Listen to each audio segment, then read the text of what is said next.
This video was made possible by viewers like you who decided on backing me on Patreon. I thank you so much for your continued support.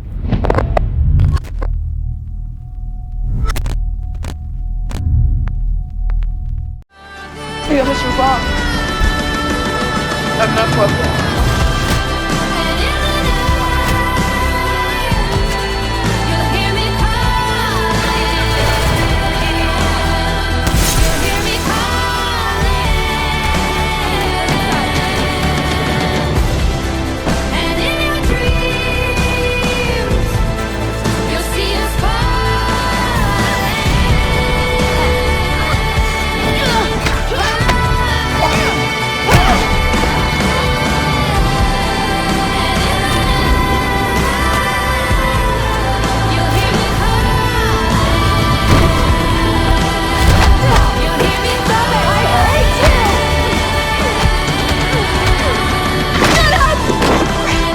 You killed my family! You killed my friends!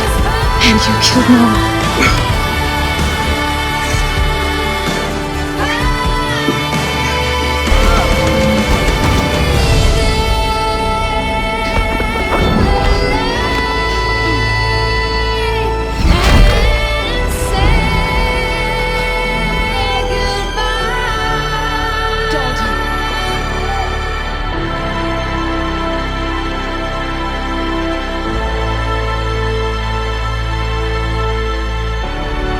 We've started something. Something we intend to finish. Ever since playing the first game, I've had this weird sort of connection with Faith from Mirror's Edge. While if you put Faith and myself side by side, you can vastly tell a bunch of differences, something about her adventure in the first game connected with me. I'm not entirely sure till this day what exactly that connection is. Maybe it has to do with both her and I having a younger sibling, or the willingness to tackle any challenge head on, always finding a way to reach our current destination. That attitude has always been something that I've admired, even with my own personal indie game Leap, through the development of some gameplay design choices and themes. With that all in mind, I'm sure you can imagine how I felt back in 2013 when DICE teased Mirror's Edge Catalyst. What seemed at the time to be an impossibility, Faith had once more returned into my life as a changed person. And while Catalyst is considered a reboot by its developers, Mirror's Edge Catalyst stays so far away from the ledge, it's annoying as a fan of the series to see a game that's almost afraid to take that leap of faith that I adored so much about the first game. And it's self-evident that Mirror's Edge has blatant flaws, the first game and even this new game. But just something about them, something unique, something special about them, just makes it where I still love the games, even when Catalyst isn't trying 100% of the time. What's always been so frustrating about Mirror's Edge is seeing its full potential right there on the surface, but just barely scratching it. Mirror's Edge did some things right and did some things wrong, but one thing that was clear was that Mirror's Edge stood out from a load of other games during its time, which is what garnered its cult-like following that I'm a part of. So with Mirror's Edge Catalyst now out, I was a little bit worried going into it that due to the long hiatus Mirror's Edge has had, and due to other games incorporating the aspect of parkour within their own game mechanics, I was worried that Mirror's Edge wouldn't end up being the same sort of special, unique experience that it was back with the first game. I can say that for the most part, it brought back to life the unique charm of Mirror's Edge, but with that charm, it's also brought back similar shortcomings. After a long time thinking about it, I can't really outright say that Mirror's Edge Catalyst is a disappointment. Even when I'm about to tell you all these flaws and issues I have with the game, I can't say that walking away from the experience that I was hurt or really mad at the game, but more of craving that they had just done something more, that they had just taken that leap of faith, that one step forward to step out of the shadows as this cult game to becoming maybe a mainstream success. Unfortunately, what Mirror's Edge Catalyst does is, on the good side, is it does not lose the vision and it does not lose the unique charm of Mirror's Edge, but it has also brought along the same issues of the previous title. Starting off with one of the most fundamental building blocks, gameplay, I can say that Catalyst for the most part does a way better job at incorporating parkour mechanics than its predecessor. Now, while Mirror's Edge 1 was fantastic when it comes to parkour, it did have its glitch and issues. Catalyst fixes most of these issues. The combat is more fluid, the momentum system is way cooler, the way that Faith moves around throughout the environment and the flexibility and momentum and the idea of speed that she gives off has been definitely improved on compared to the previous game. However, while movement has always been a strong suit of Mirror's Edge, combat is a hit and a miss. While DICE's design philosophy was good of creating continuous flow while in combat due to enemy AI and how they react to Faith, really has combat coming up short. In the previous game, Mirror's Edge was always this idea of running, and that using guns or using combat was really just a way of bypassing enemies. They gave the police this sense of danger fighting head on, and it would be best to just avoid them altogether or disarm them. That concept is gone, and not only that, not being able to use their weapons, there's no ranged combat in the game, so you just are ultimately stuck with the ability of either fighting them with straight up close quarter combat or just running away. And I'm not gonna lie, Mirror's Edge's gun mechanics were pretty horrendous, but it was just something about being able to just at least have the option of shooting somebody.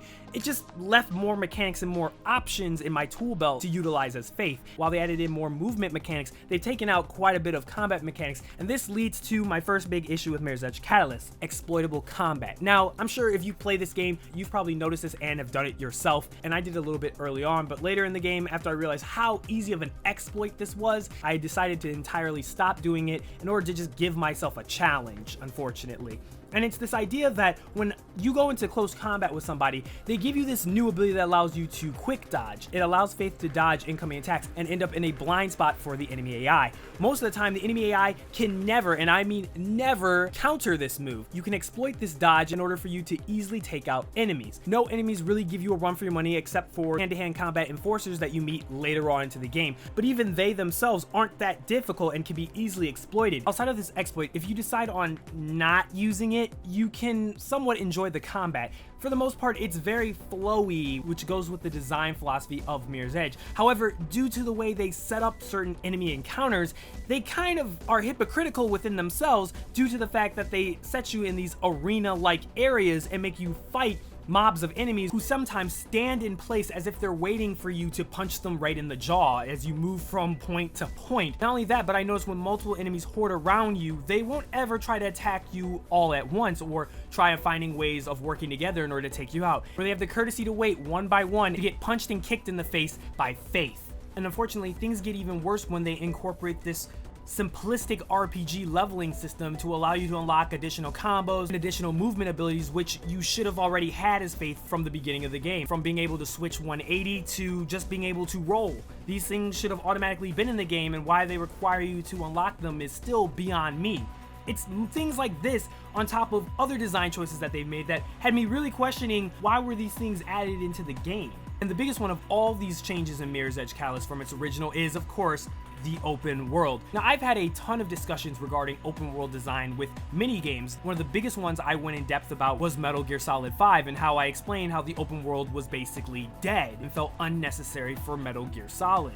More and more developers seem to be adding open world to their games just for the sake of saying that it's an open world title and seem to forget the core design choices that make an open world game, well, good. See, what DICE basically does is they created a sandbox and not necessarily an open world game, because when you have an open world game, you expect interaction, you expect the world to be alive, but Catalyst visually looks dead, but it's somewhat understandable and can get away with it due to the fact that for the most part, almost 90% of this game, you're going to be, well, on the top of roofs, the game being set in this utopian society, and it makes sense why you don't see a lot of people up there with you. But however, like I said previously, the game is hypocritical within itself, because while it makes sense that you shouldn't see civilians up on the rooftops, you still see a couple of random civilians just chilling out for no reason whatsoever. And outside of the ones that are there because they want to give you a side quest or they want to do something that's technically not legal, the majority of them have no interaction with you whatsoever. They just stand there staring at you like you're a crazy person, and they do nothing to bring the world life at all. And really what I think DICE was trying to go for was to create a sandbox environment for you to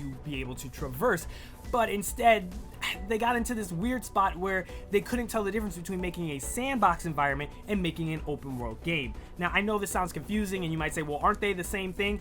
I wouldn't necessarily categorize a sandbox game and an immersive open world as the same thing. Really, what I see a sandbox is this area, this big playscape that you're able to play in and you're able to use these certain tools. That's what I feel the design was aiming for when it comes to Mirror's Edge Catalyst. And when I think of an immersive open world, I imagine narrative, I imagine character, I imagine immersion, I imagine personality within the world. And unfortunately, the City of Glass is the farthest thing from the idea of a personality. It's clean, it's sterile. And while I love the art style and I love the usage of different colors and different architecture styles to represent different districts of the city, while I think that's awesome, that unfortunately does not give the city personality. What gives a city personality is the people within it, is the characters and the interactions within that city, and not the city itself. Honestly, the only pro to the open world is the multiplayer dash component, which allows people from all around the world to set up races at any part of the city that they can custom design about where you need to go from A to B. That's when I think the open world is being used as a sandbox, where it's giving players tools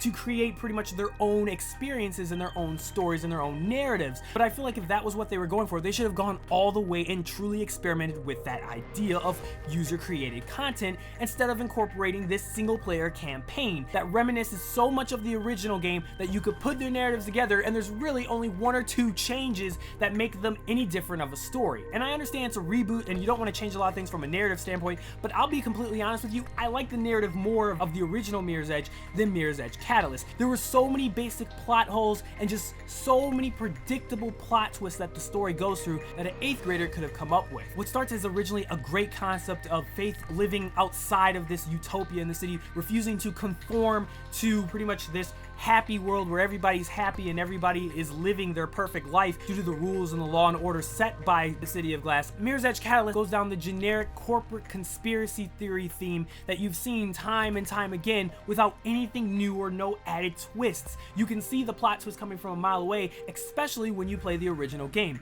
All the characters are flat, and outside of Faith, none of the other characters go through any sort of character development. And even still, Faith barely changes at all until the last quarter of the game. Like I said at the beginning of this video, Mirror's Edge Catalyst just always stays on the ledge and it never jumps off. And just being on the ledge just allows it to pass and it doesn't allow it to jump over. And this is where I start to explain a little bit about why I'm not necessarily disappointed about this game, even with all of these points that I'm making. And I know it sounds as if I'm disappointed, but I'd be lying if I said that after playing this game, even with all these annoyances and missed opportunities, that I didn't have a fun time playing it. See, Mirror's Edge Catalyst still holds the thing that matters the most. It's the charm, it's the uniqueness, is its movement, its main character Faith, and the soundtrack. After thinking about it for a long time, these were the three things that I love the most about Mirror's Edge, and it does a perfect job at recreating those exact same feelings from the first game in Catalyst.